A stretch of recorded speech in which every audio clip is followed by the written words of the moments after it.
You're listening to the Beer Craft Beer and Brewing Podcast. Tune in every Wednesday night at 6:30 Pacific for a dose of beer and brewing banter with your hosts, Ben Holm and Andrew Ziegler. So hop aboard for some wit and wisdom in the Pacific Northwest, because it's always beer 30 on The Beer Craft.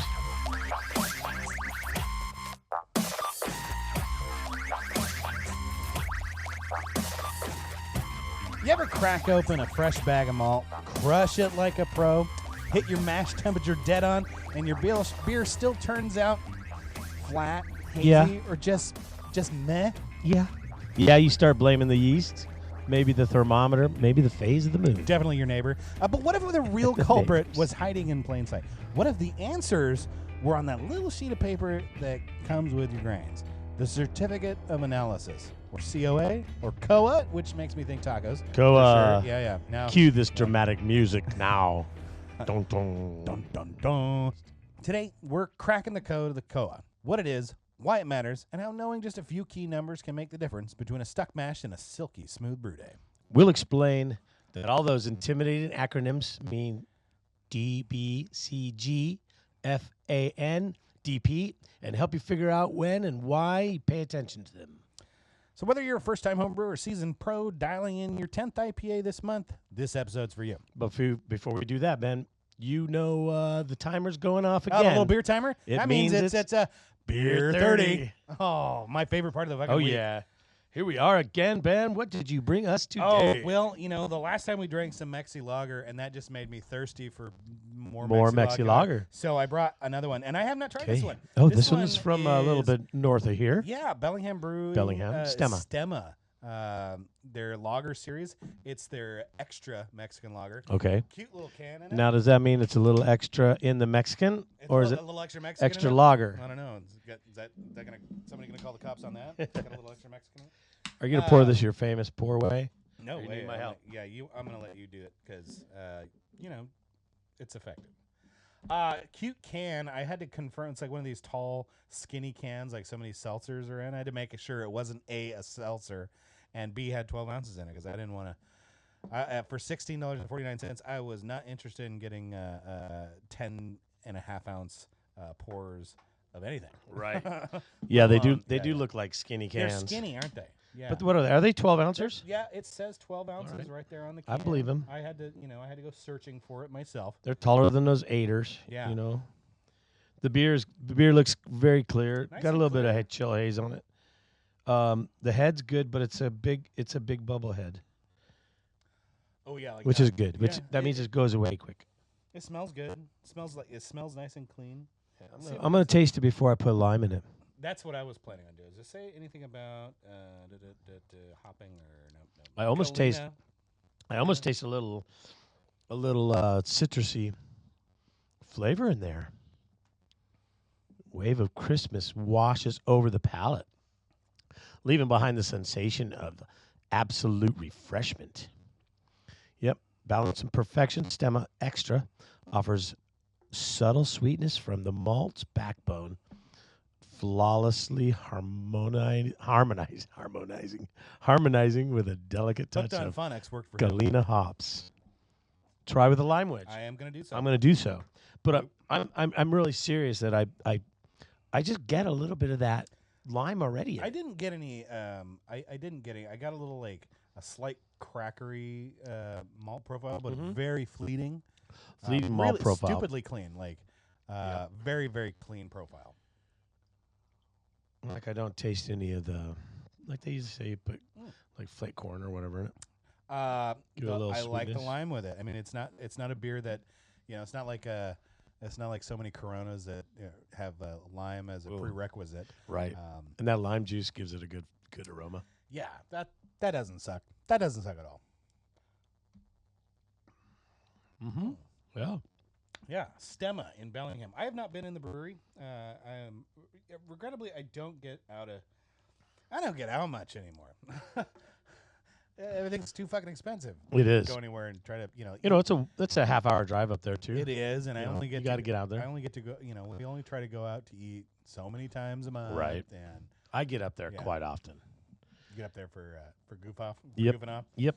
It's a good spot to go up there and roll around and I like drink it. and I eat. love it in Bellingham, and I always say, like, man, we should come up here more often. Yeah, And we don't do it. you should. We should. I know that. You know that. Now You should. Now the whole world does. Now I'll invite you. Yeah. You know, I get a little bit of acidic stimulation on my lip from that lime juice. Right? Yeah. You got a cold It's even sore? more than You got the a cold sore up there? no, Yeah. no, Good, no. good. Crack, Thank God. chapped lip. You know. Not today. But I did go to Taco Taki Takilan at the roundabout. Yeah. Oh. Oh, that's the best. You know that's the best. It's always the best. They're so good. They're so Carne fucking asada good. burrito, and then I got the red sauce on it. The red hot, the red that, little hot. Yeah. Arbol chili sauce. So that's what I had for dinner earlier. So I'm packing now Mexican heat. lime, Oh, you very know, on good. top of that. Very good. Heck yeah, it's going great. I did so. I forgot to mention it. I did something interesting. I tasted a Chicago classic beverage. It's labeled as probably the worst liquor on the planet outside of Chicago. And What is inside it? of Chicago, you What can is only this? get it. It's called Malort. Malort. Malort. M-A-L-O-R-T or something dumb. Like, it sounds ridiculous to say it. Sounds pretty crazy. And it's a very Chicago thing. Apparently, it's a herbal. It was originally like a Swedish herbal digestive, like supposed to settle your stomach or whatever. So it's got a definite like bitter medicinal quality, Okay. like extremely bitter in a medicinal way, not like 100 IBU IPA bitterness, but more like a why And you- is this you- in my mouth? You took bitterness. some? I did twice. I'm a thorough researcher. Okay. It wasn't horrible. I tell you though, kind of. I mean, like, it was bad on a lot of levels, but it wasn't horrible. I mean, I went back for seconds. And a friend of mine, if you're listening out there, Holly, thanks for the Malort. She did mention she had a cask-aged version of Malort, and I am interested to further my research. I'll tell you. Where did you drink this again? This was at a little camp out. Oh, the we camp had- out, yeah. we had some For fun the with the weekend. homebrew club, and Holly brought out had a bottle of Malort rolling around in her car, which I imagine you could probably also like start your car with. Oh, kind of had okay, had okay. a gasoline thing Yeah. going on. Power. Sounds like power to Vroom me. vroom. It's called Go Juice. The go juice. I tell you though, drinking it, I no longer felt drunk. Like I am now instantly sober. Shit. Wow. So I drank another one to see if it would go the other direction. It did not. It did not. But it was interesting. So if you're in the Chicago area, apparently you can only get this stuff in Chicago. Malort. Yeah, Malort. Ask for it by name. And if you have a bunch of Chicago friends and you're out there, they're gonna be like, hey, it's time for you to it's a rite of passage. It's apparently. right. Yeah, Right like- time to do a Malort. Malort. All yeah. right, we'll So, be doing it. Yeah, Here we come. I doubt you're gonna see it on any store shelves. No matter how glowing my recommendations might be, Yeah. it's still an interesting. Hey, watch that Skeeter. Skeeter got in here. See him? Punch him. I in the was face. trying. Oh, I got an update. You know, since we're talking about animals now, Skeeter's in here. Yeah.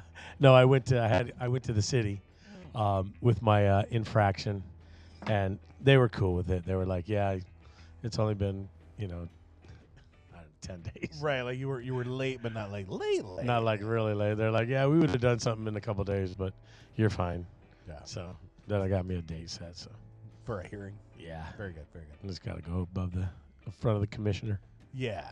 So good thing I don't, now I have to just worry about the infraction, not why I freaking why I missed don't the do day. it again. Maybe like yeah. Golly. But you just need a really long leash out here. yeah, maybe I'll do that. Yeah. 100, Get a- 120 footer. Get like, it'll be just tripping over it that right in like the street. well, that's what the recoil. The recoil. Gotta have is. hard recoil. You know, if you make it really thin so your neighbor can't see the string, like she'll call again, like, haha, fuck you, it's on a leash.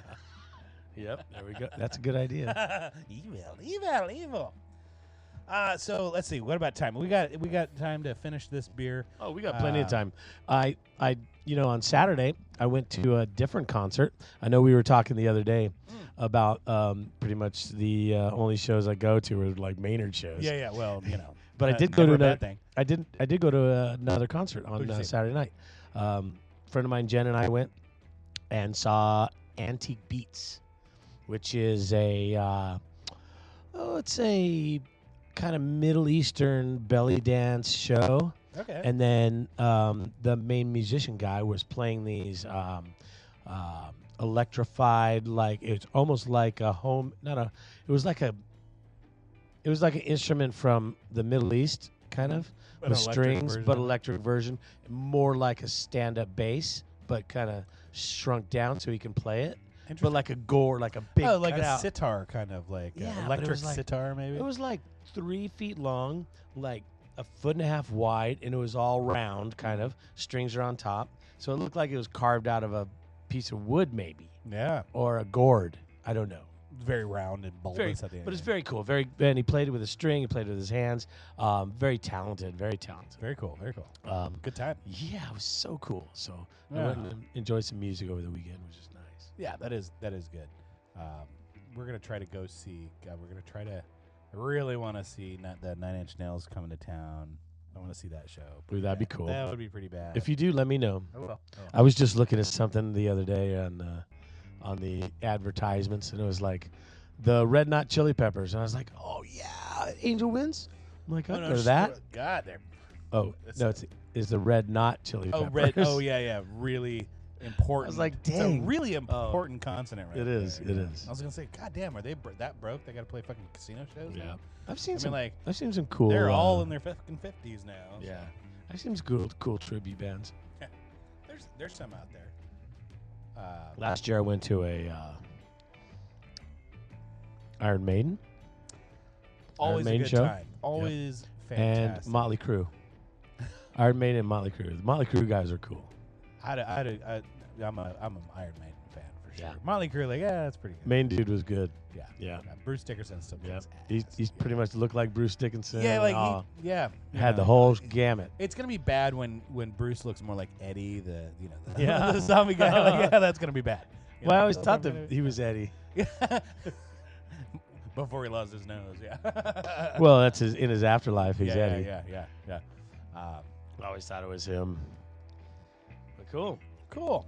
Well, we're gonna we'll house this. get We'll rolling get on this, another, huh? We'll get another one in. We'll take a little break, and when we come Yeah, back, we're gonna talk about what? we're gonna talk about that certificate That of COA. analysis. It's like baseball cards for your malt. So Right. tune in right here on the Beer Craft.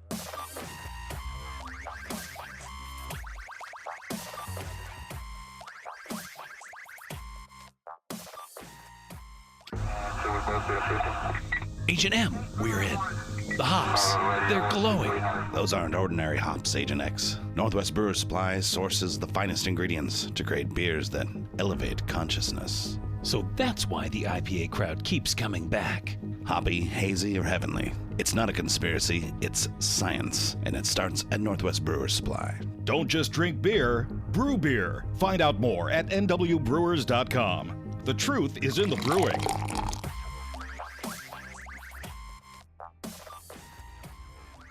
Welcome back to the Beer Craft. This is the meat of the show. Let's do it. What is a COA? Certificate Analysis. What is that really? COA stands for Certificate of Analysis. It's your technical report that comes with your malt, and this is what tells you exactly what the grain, how it performed, when it was tested in the lab. Think of it as like your lab source user manual on the malt that you receive. So it's like a malt DNA profile. Yeah, a lot of malt has You- yeah. different characteristics. Yeah, if you want to get all CSI about things, it's going to have numbers that tell you how fermentable the grain is, how much color is going to contribute, what kind of enzymes are in there, whether or not your yeast is going to be happy. All good stuff. Yeah, every maltster has at least the good ones do. You know, they test their malt before they go out the door, and the lab results are what make up the COA. I like that. It's the science behind the sack. Oh, that's good. I like that. Here's the important thing. A COA isn't just for show. It's not just something your malt supplier includes to look smart. It's actually going to give you, as the brewer, the tools to make better decisions when you're brewing. Yeah, and the reason we're talking about this today is because most brewers, especially home brewers, don't use this. They either don't know what it is or they find it too intimidating to even consider to bother with. Oh yeah, let's be honest. If you open up a COA and you see Jim like diastatic power, ST ratio, fan, DBCG, and your brain immediately you start glossing over. Your brain goes, nope. Yep. But once you learn what these terms mean, they become more powerful tools.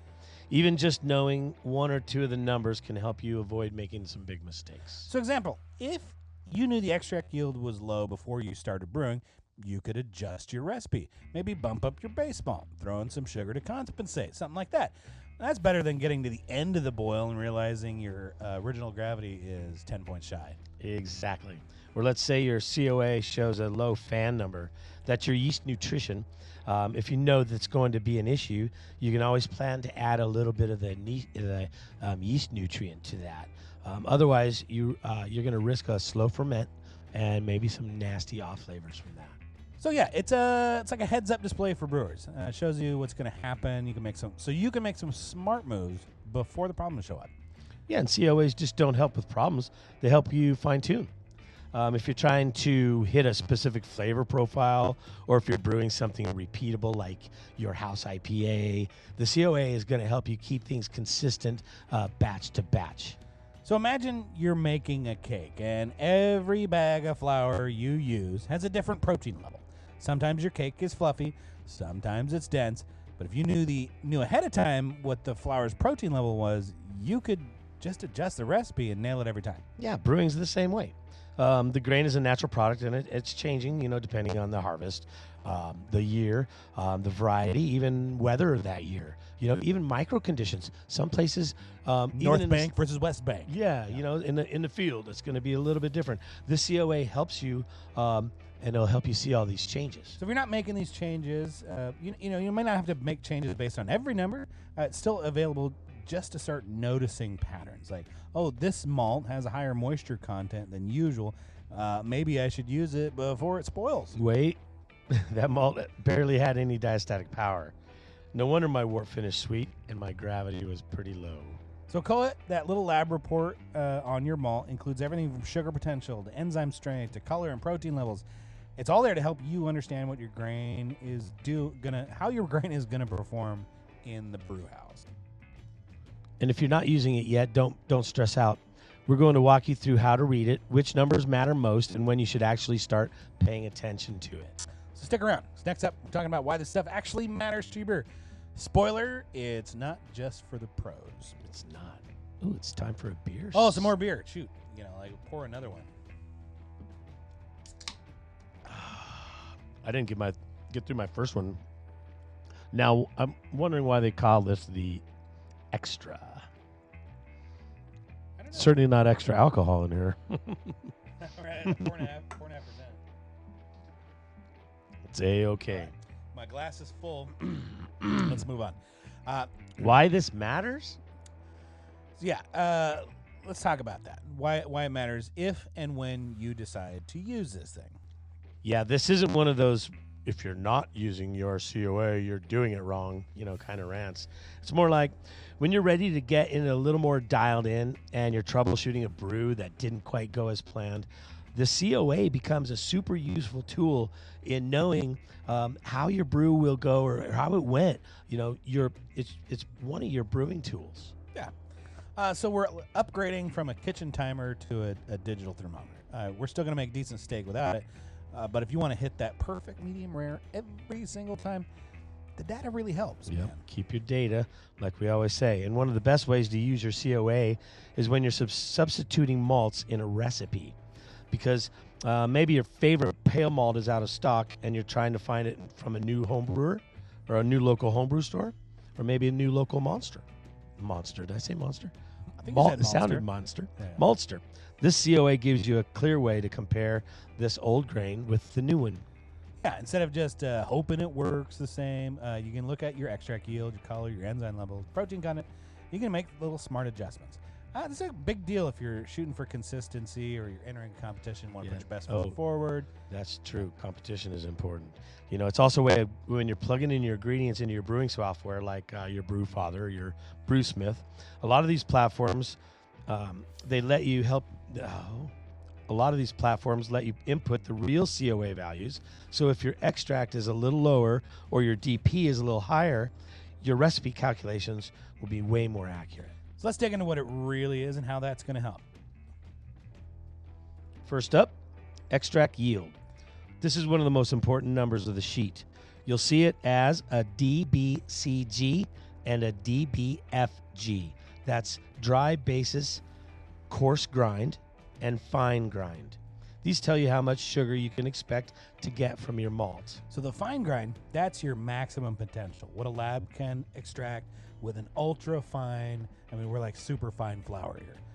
Coarse grind is more like what you're going to get in your actual system. How things are going to operate for you on brew day.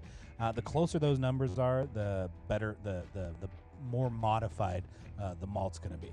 Yeah, if the coarse grind extract is lower than expected, you might need to bump up your grain bill a bit to hit your target gravity.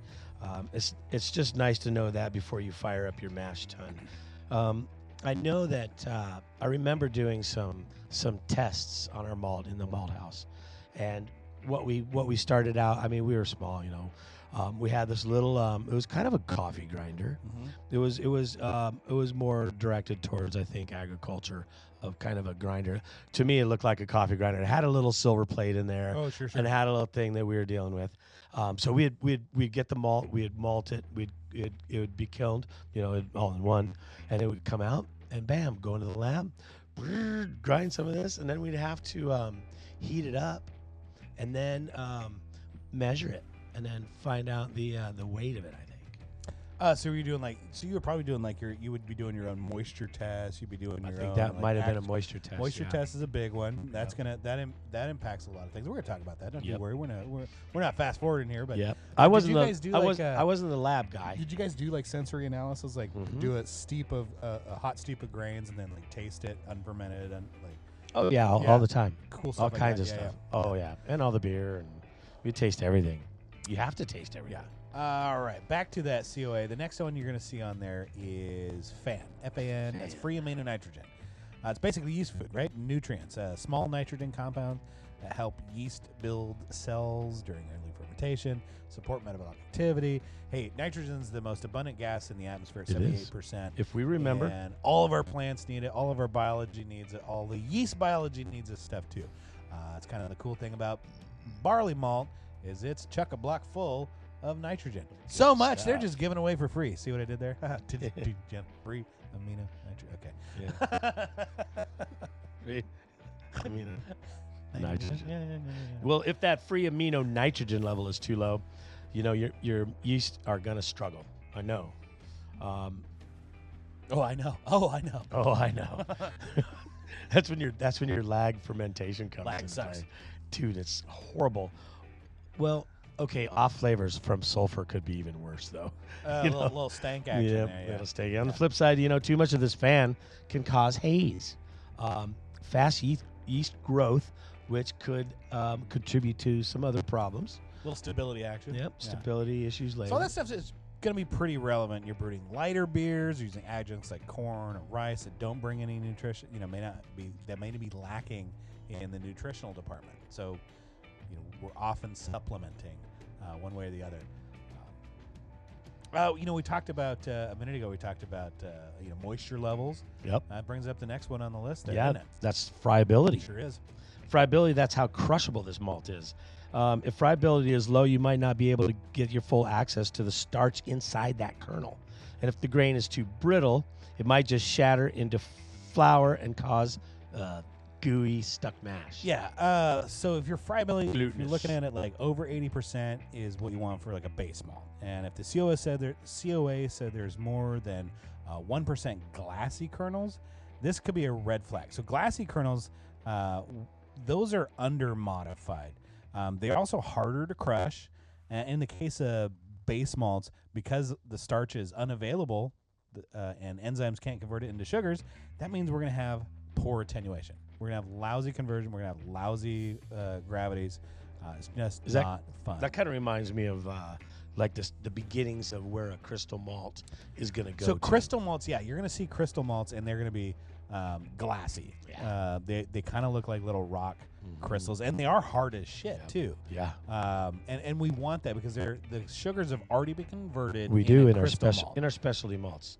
We don't want them in our base grains. This is just for your, like your crystal malts. Those guys. Some of these they have converted all the sugars, all the starches into sugars inside the seed, and then toasted it again or cooked it again. And they kind of look glass. If you bite them in half, they'll even break off with like a faceted edge, like a cut stone or something like that. Little malt diamonds. But they're rocks. Carapils, if you try to eat that one, Watch out. by your dentist, Watch out, yeah. like make a car payment for them or something. Another one we need to watch for is the beta-glucan. They're complex sugars from the barley cell walls, and when they don't break down during malting, they thicken your mash and they will clog your lauter tun like glue. High beta-glucans can make runoff a little painfully slow. Stall it completely as stuck mash. That's no fun. If you see a high beta-glucan number, say over 200, you might consider doing a protein rest or adding a touch of beta-glucanase enzyme to kind of break that down.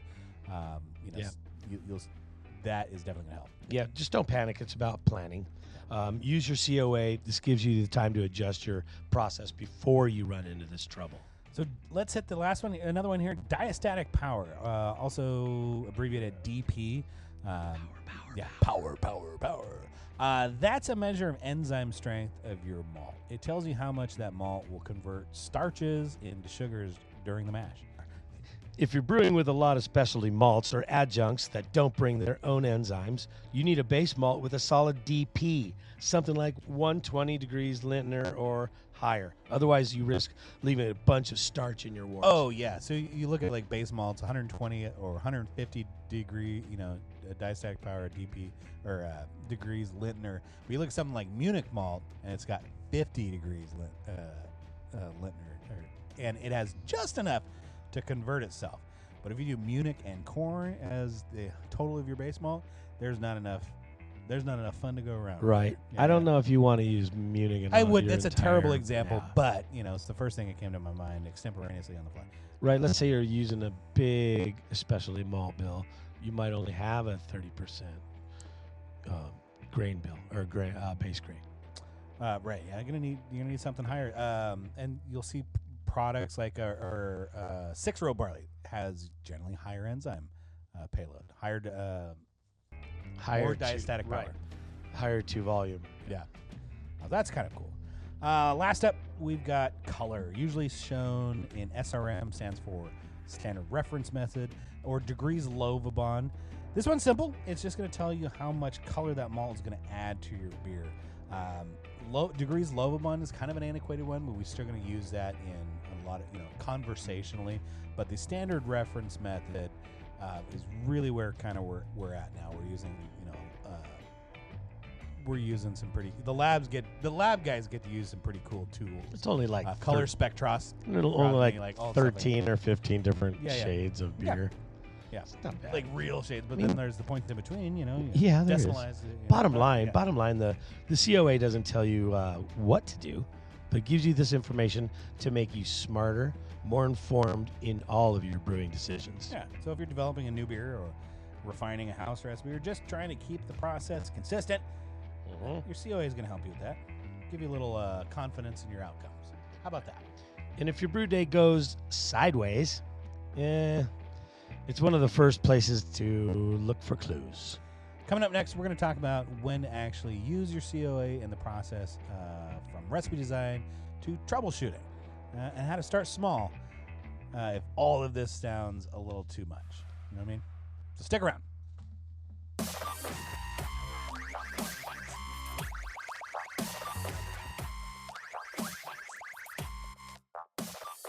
In the craft beer system, the people are served by two but equally important groups: the brewers who make the beer and the bartenders who serve the pints. These are their stories, presented by Northwest Brewers Supply. You're handed a dusty bottle by a brewer with a tale as unique as the brew it holds. You never knew the challenges one man could face packaging his creation on a tailgate of a well-used Mazda pickup. Then you realize what awaits you at the bottom of the bottle is the essence of a man's journey. All started at Northwest Brewers Supply. All right, Ben. I need another beer. Get another beer. Yeah. Take that. So, COAs, still talking about that. I hope you're still with us. There's a right tool for every job, and the COA isn't something you need every brew day, but when you do need it, it can make all the difference. Yeah, this isn't about memorizing your lab numbers or becoming a malt wizard overnight. It's knowing when to reach for this tool to help you brew better beer with fewer surprises in the future. I think one of the clearest use cases is malt substitution. Your favorite 2 rows out of stock, or you want to try something different. Maybe a new maltster hits the rack, and you want to give it a shot. Your COA is going to let you compare the old with the new and make those adjustments before you heat the water. Yeah, maybe your usual malt had a coarse grind of extract, say, of 81%, and the new one comes in 78%. That's a heads up. You'll want to bump up your grain bill slightly to hit your target OG. Remember, the new malt has more color, like 4 SRM versus the usual 2.5.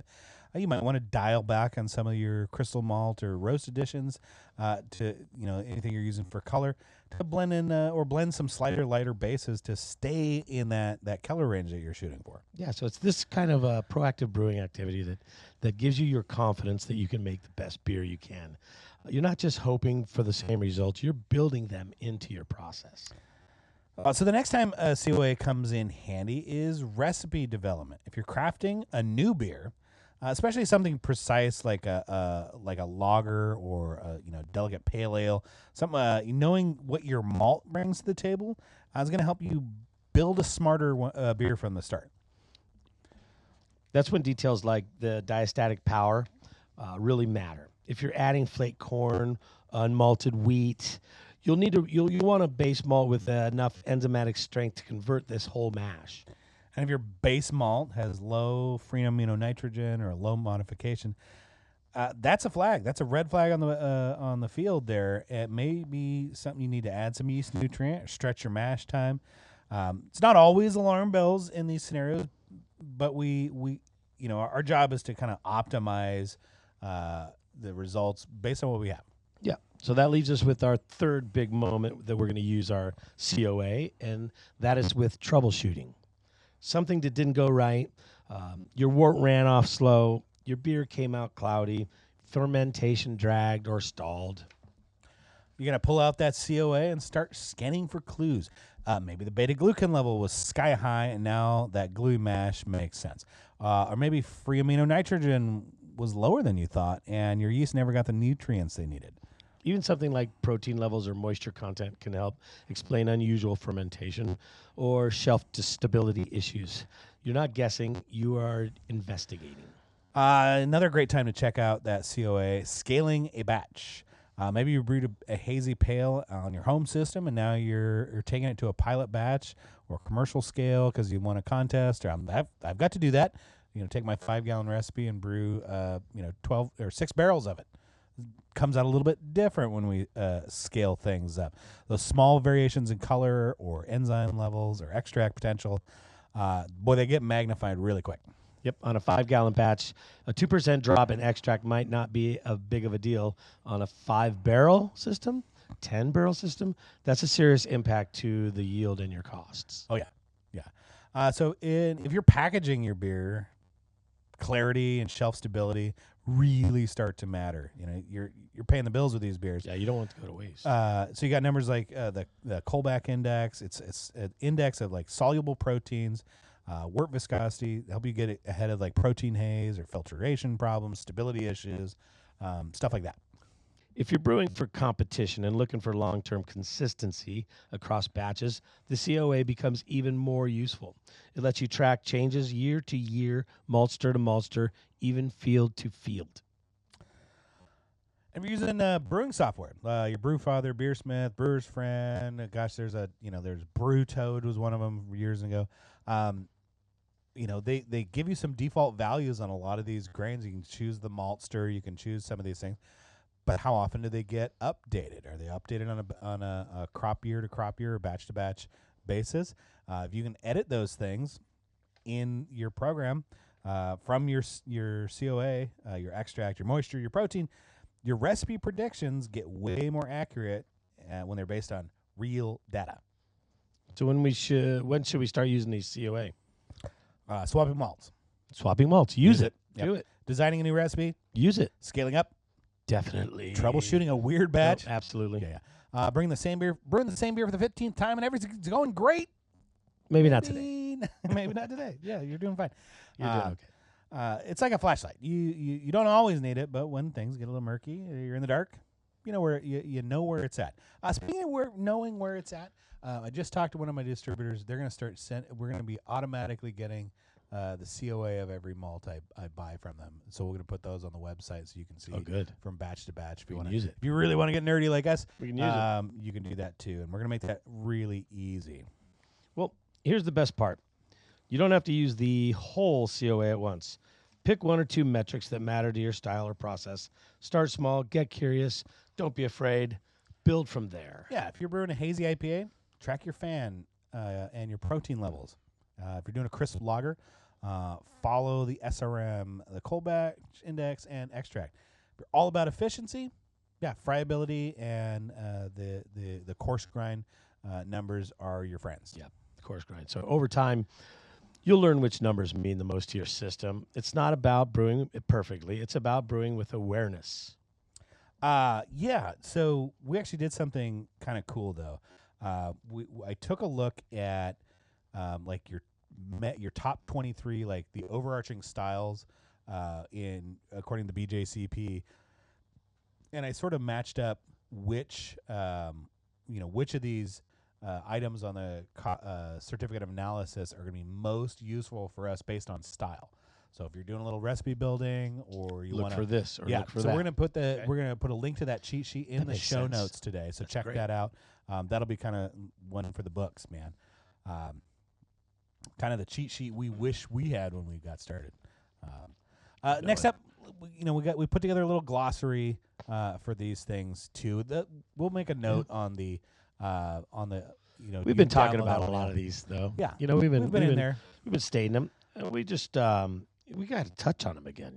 We've got to get these in our brains. Yeah, the more we talk about them, the more we remember what we're looking for. Right. Or the more we remember that these are important things that we need to watch out for. So here's one you're going to see every time. Hold on. Okay. I had a. You were going somewhere. Yeah, I had one thing that I was wondering where it was because I really didn't see it on our little list here. That's the Kolbach. The Kolbach. What was it? The Kolbach. Kolbach index. Yeah. Can we talk about that a bit? Sure. What do you know about that?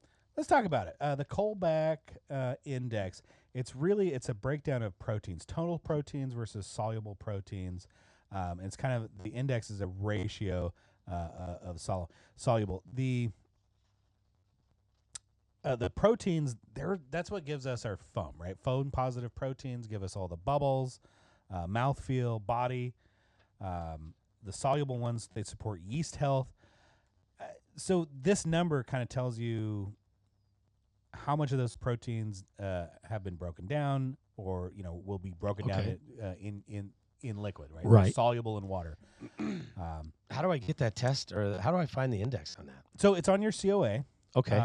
But you're looking for like total proteins. I might say like 9 to 12.5% is good. Soluble proteins 4.5 to 5.5%. Okay, so this Kolbach is kind of like reading a couple of the different numbers to tell you certain things. Yep. Stability. Haze. So there was a lot of talk about the Kolbach index. Like what these numbers mean as far as like clarity. As far as effects on clarity. And modern research has kind of like put that one to bed. A lot of the clarity issues are usually things like beta glucans, but seeing some of those proteins as far as like head retention. Like head retention is a big one for me. I like foam in my beer. I like a lasting head. Today's beer, we've added no foam. We added lime to it, so that's gonna kill foam all day long. It had a nice head. It had big for a minute, bubbles, but and then it we put dissipated lime quickly. in it. But I like a beer that has a lasting foam cap on there. That foam delivers the aromatics straight up your nose, tells your brain that this shit's gonna taste good. That's a thing. So definitely want to be paying attention This is the way. to those ones. We talked about SRM. SRM. We didn't talk about like wort viscosity. No, we did so not. This one's tied to those beta glucan levels, so high viscosity could be a slow runoff or bad filtration. Piss poor lautering technique. Yep. It's all so we're gonna keep a coagulated watch down there. on that one. Those beta glucans, we're looking for like if it's a high beta glucan a high beta glucan content, say over like 175 to 200 milligrams per liter, that can turn your lauter ton into a nightmare.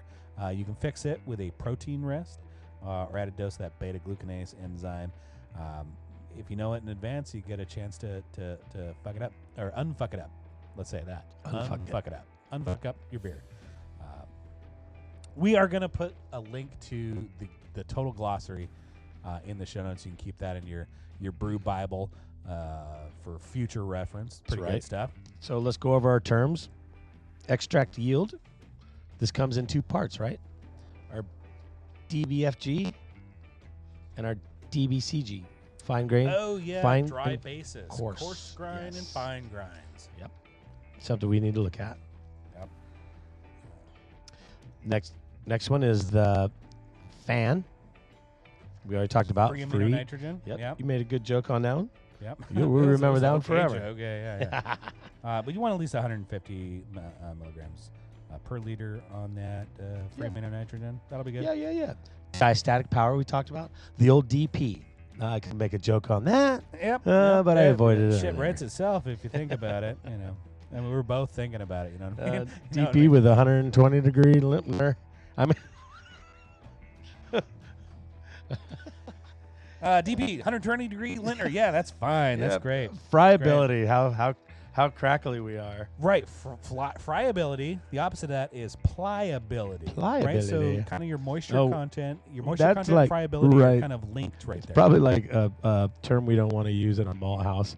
Pliability. Yeah.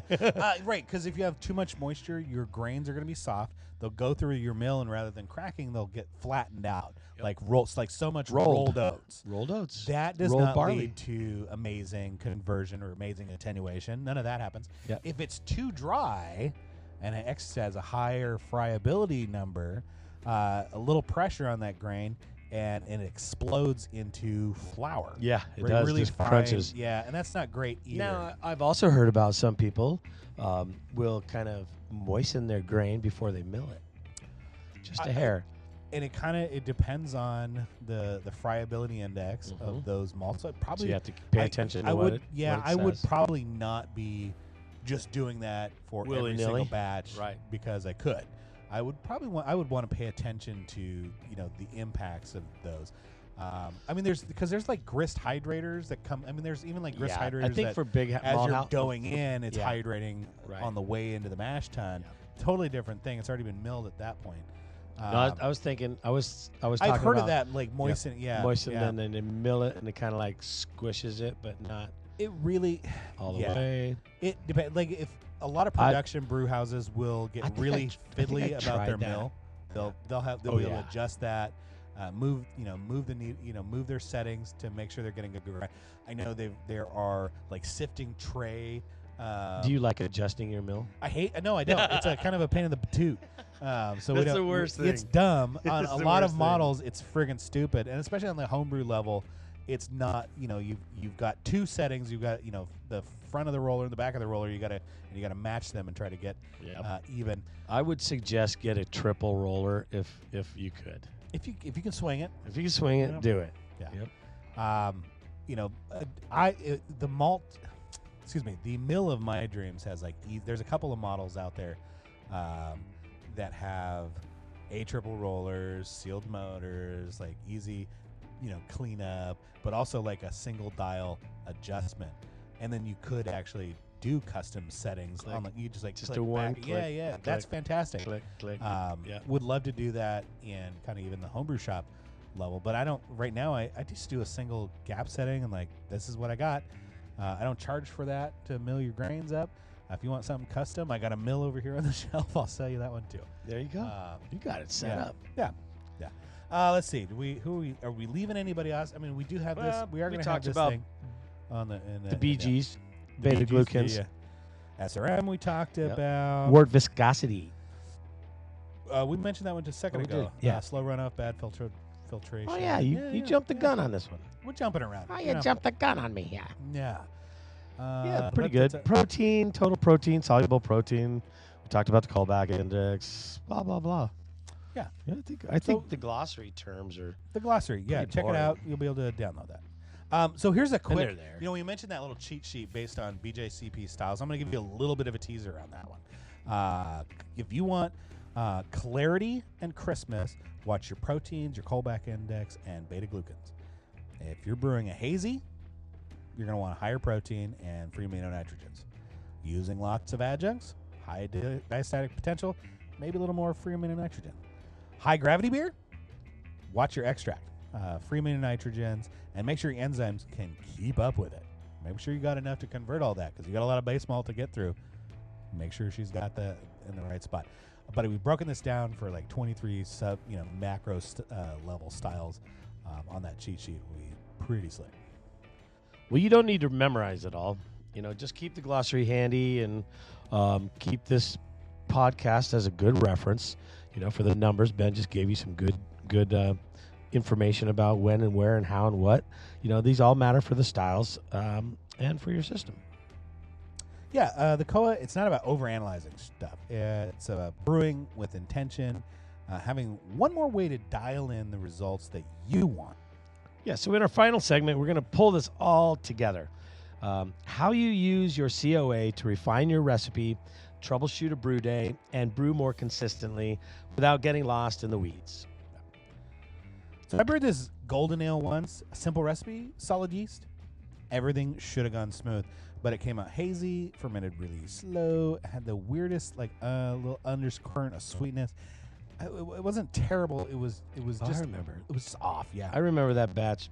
You switched malts that time, didn't you? Yeah, I tried something a little bit different. Like, oh, what could hurt? They're like the same, right? They were both say 2-row. Nope. Yeah. Let me guess. You didn't check the COA. Yeah, I didn't check the COA. I didn't do it. If I had, I would have noticed that the beta-glucan levels, the protein levels were way out. I could have predicted most of this went before it went wrong. Instead, I just kind of fucking winged it. And I got a beer that didn't behave like it should have. Yep. Lessons learned. I know. Yeah. Well, this segment's all about helping you avoid that. Not turning you into a lab tech. I mean, there's a lot of geeky information in this episode, which is cool. It's got something for everybody. But, we're trying to show you exactly how to use the COA. It's going to improve your consistency. We want you to refine your recipes, and we want you to fix your problems before they even start. Yeah. So here's our first tip. Use your COA to calibrate your brewing software. A lot of brewing software, Brewfather, Beersmith, Brewer's Friend, they'll let you customize those ingredients. And I know from personal experience, like I've used Beersmith, and it's one of these, like, it's so detailed. But if you've got a 2% variance, that's good, and it repeats this math over and over again for you. You get this drift in your result. The accuracy of your results. If you don't have just all the little boxes checked off that you need, well, that impacts the math in a lot of different ways.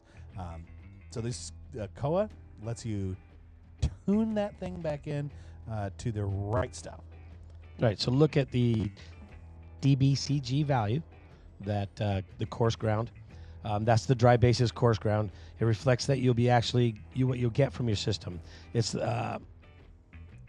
if it's lower than the default value in your software, your OG estimates is going to be off unless you adjust this. So that little tweak keeps the math lining up, keeps the mathing right, and gives you better results. Especially useful when you switch your malt, or batch to batch kind of. Yeah, you never know.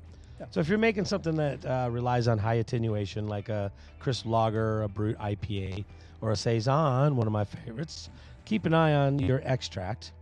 This is for your sugar level, sugar yield. Keep an eye on your DP, diastatic power, for your enzyme strength, how fast it can eat through the sugars in your wort, and then keep an eye on your FAN, your free amino nitrogen. That keeps your yeast healthy. Yeah. So another one, like for your hazy styles, we mentioned like NEPAs or wheat beers, proteins, free amino nitrogens, and beta glucans. Manage that carefully. Yeah. Keep that guy in check. Because you don't want the stuck mash. Stuck mash sucks. Yeah. Can I? If I do encounter the malt I want has a little higher beta glucan. You mentioned the beta glucan enzyme. There's some enzymes. Or can I use some rice hulls? A little bit of rice hulls. Rice hulls can help, like pierce the porridge. It's kind of like an internal sieve. It pierces what is otherwise porridge, right? Yeah. I explain what a stuck sparge is often as like trying to eat your oatmeal with a straw. Yeah. Right. That doesn't fucking work. Yeah. There's no go. I don't care how many rice hulls you can.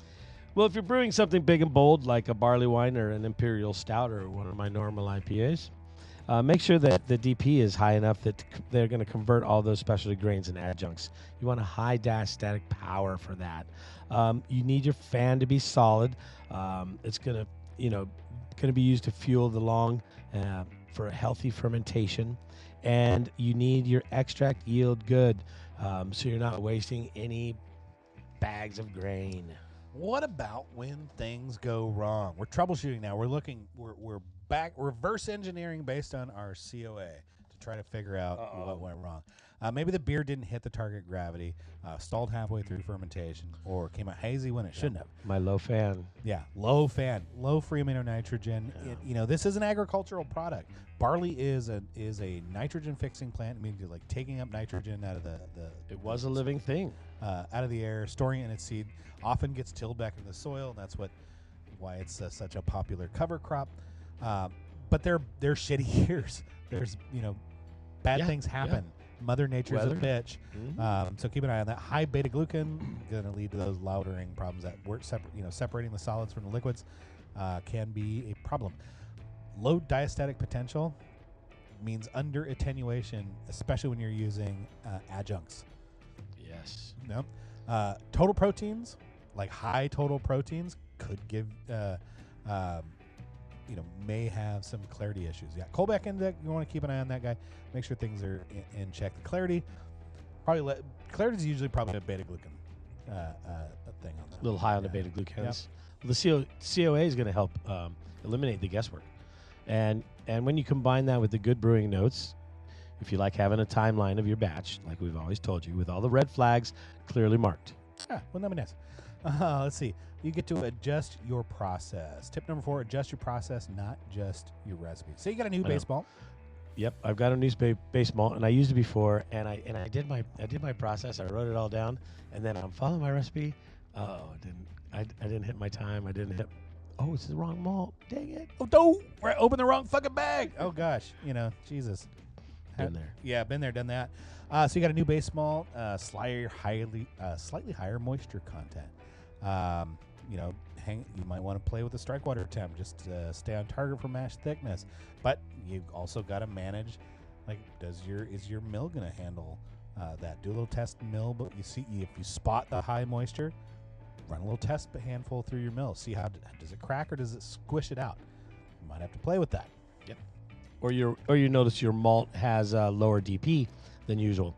So extend your mash by at least 10 to 15 minutes to give those enzymes time to do their job. Or include a protein rest in that. You can, if it's if it ends up being under modified.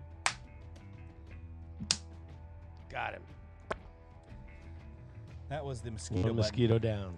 Yep. Let's see. We were talking about some stuff. The studio's all open today. Yeah, just trying to get a breeze up in here. I hear the dogs. High beta glucan. Add a beta glucan rest around 113 to 122 for 10 minutes. It's going to break up some of those chains before they turn your mash into wallpaper paste. Yeah, wallpaper paste. I love that. Delicious. Yeah, they don't need to be big changes, just small, informed tweaks. That's the beauty of a COA. Yeah.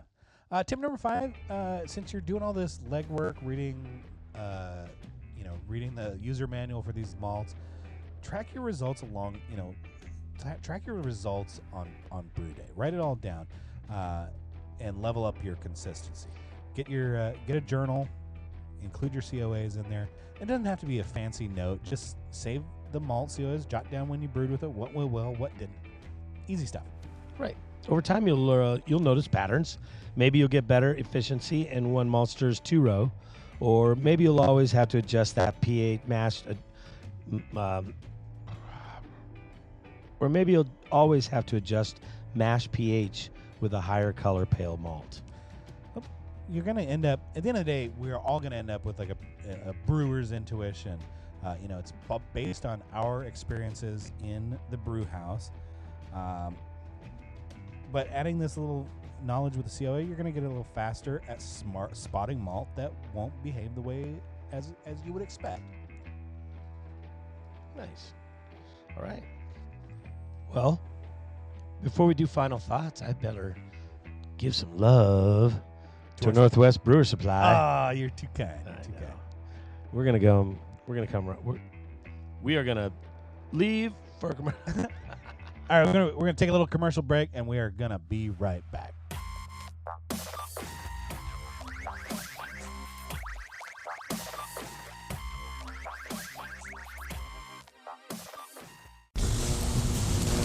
This place feels off. That's because it's fermenting. Dark ales, stouts, and porters, all crafted to perfection with the equipment and guidance from Northwest Brewer Supply. Fermenting? You mean this isn't some paranormal event? Only if you consider perfect beer supernatural. The answers you seek are brewing at Northwest Brewer Supply. Visit us in Burlington or at nwbrewers.com. Make your next beer your best beer. Brewing is one of those crafts where the deeper you go, the more there is to discover. And a COA, it might just look like a wall of numbers, but it might just be the best roadmap you've got. It's not about being perfect. It's about being prepared. You don't need to be obsessing over every detail. But when something changes or something goes sideways, the COA gives you a clear place to start. So, and we got some good news. So coming soon to Northwest Brewer Supply, you're going to be able to get the COA on every malt we sell right on our site with frequent updates and easy access. This means no more digging through the old PDFs or wondering what your grain is going to do. Just pick up your malt, check the stats, and the brews get smarter. Brew smarter. If you're ready to level up your skills, we got something big coming. I'm launching an all-grain brewing course. I'm pretty excited about it. Cool. Whether you're moving beyond extract or you just want to sharpen your mash game, whether you're moving beyond extract or just want to sharpen your mash game, this class is going to cover it all: recipe planning, water chemistry, grain selection, and yes, using COAs in a real-world brewing. So if you want to be the first to know when it launches, click the link in the episode description and we'll send you a heads up just as soon as it's live. More control, more confidence, better beer. That's the whole point. So keep brewing, keep learning, and make your next beer your best beer.